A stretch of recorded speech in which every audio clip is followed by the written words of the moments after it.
Okay, let's unpack this. We're looking back at 1986, specifically that Punky Brewster episode, Girls Will Be Boys. Ah, yes, the RC racing scene. Exactly. And you probably remember the boys in that RC club weren't just messing around in jeans, they were, like, fully decked out. Professional racing jumpsuits, right? Mhm. Patches and everything. Yeah, tiny little pit crews for these 110th scale buggies. It's such a strong visual. It really is, and it's stuck with people. But that image, well, it raises a big question for anyone who knows the hobby history. Was it real? Like, did kids actually dress like that back then, or was it just TV magic? Mm-hmm. Staged. Right. And our deep dive today, well, it points pretty clearly to it being a marketing stagecraft. A deliberate fabrication, really, and a highly effective one. So this wasn't just background dressing. Not at all. It was actually pretty sophisticated branded content for the time. How so? Tamiya, the RC company, and their U.S. distributor, MRC Model Rectifier Corporation, they were directly involved. Oh. Yeah. The show featured their big kits, the Frog, the Hornet, the Hot Shot, even Wild Willie, I think. Those were the high-end kits back then. Expensive stuff. Exactly. And that's where the jumpsuits come in. They weren't just costumes. They were part of the sell. How do you mean? Well, think about it. These kits cost a lot. The jumpsuits, with those official-looking patches like a barth, they elevated the whole thing. Made it seem less like a toy, more like a serious machine. Precisely. It framed the activity as a legitimate, almost professional sport. Helped justify that price tag, you know? Okay, that makes sense.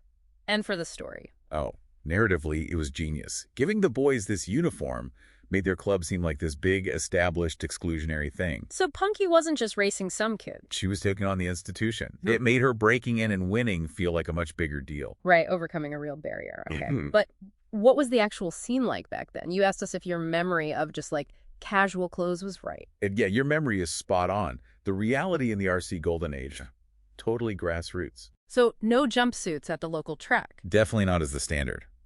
If you look at archival photos, magazines from the era, even photos of famous racers. What were they wearing? T-shirts, jeans, polo shirts sometimes. Very casual, functional stuff. Any specific examples? Sure. There's a photo of F1 champion Alan Jones checking out a Tamiya Rough Rider. He's just in the collared shirt. Or Pedro De La Rosa, who became a big RC champion in Europe. Yeah. Photos from a 1985 championship show him in just a simple graphic T-shirt. Not exactly race leathers. So the real uniform, if there was one, was maybe a branded T-shirt. Exactly. That was the common thing.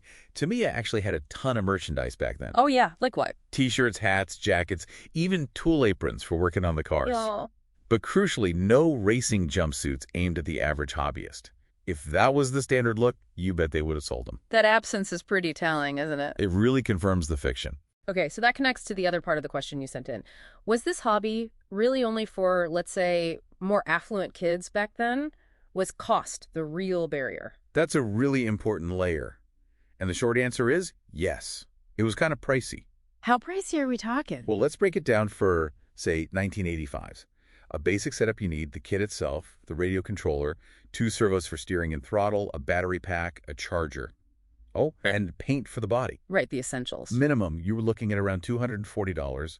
Could easily go up to $355 or more for better gear. Okay, and what's that like today? Adjusting for inflation, that's roughly $685 to over $1,000 in 2024 money. Wow. Okay, yeah. That's not pocket change for a kid's hobby. Not at all. So that cost immediately created a kind of exclusivity. It wasn't a cheap toy store car. It signaled quality, performance, seriousness. And the jumpsuits on TV just hammered that home visually. Exactly. The high cost set the stage, made it feel premium. The jumpsuits were the final touch.